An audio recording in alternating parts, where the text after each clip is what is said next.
Coach, great draft, but where's Aaron Rodgers? Who? Next question. How about your quarter? You know, this is the thing. Surtain, great cornerback. Javonte Williams, impressive running back. But I was telling George, you know what everyone's going to be talking about on talk radio on Monday morning? You know. Yeah. What about your quarterback position? Well, we're happy with it. You know, I think Drew's had a hell of an offseason up to this point, albeit we haven't hit the field. But you can get better this time of year in February and March and April, studying yourself on cut-up tapes, going back, getting retaught on all the little things without the stress of having to go play a game.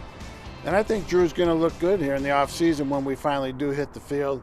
And I've been an admirer of Teddy Bridgewater for many years. You know, I coached against him when he was in Minnesota prior to his injury. Saw him last year when we played, so prepared for him for a week there. And Teddy's a good football player, good quarterback.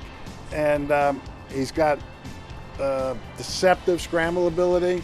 He's got really good pocket feel. He's got great leadership qualities. I think he's an accurate passer. Processes very well, so we're happy.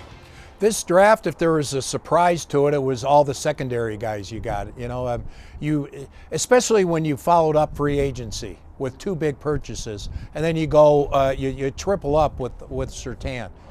Well, obviously in free agency, we wanted to upgrade the corner position, and we signed Darby.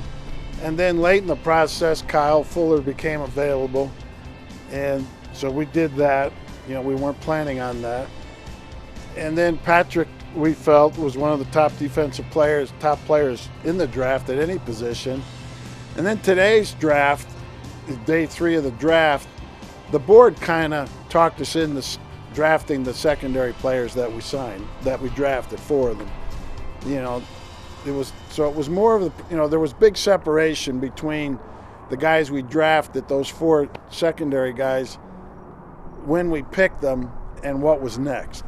And George's philosophy, and he stuck to it, was to draft the best player. It seemed like you got your starters in place. This draft, a large part, you've got a bunch of good players who are going to play more in year 2 and 3 than they are as rookies because of all the starters you got in place.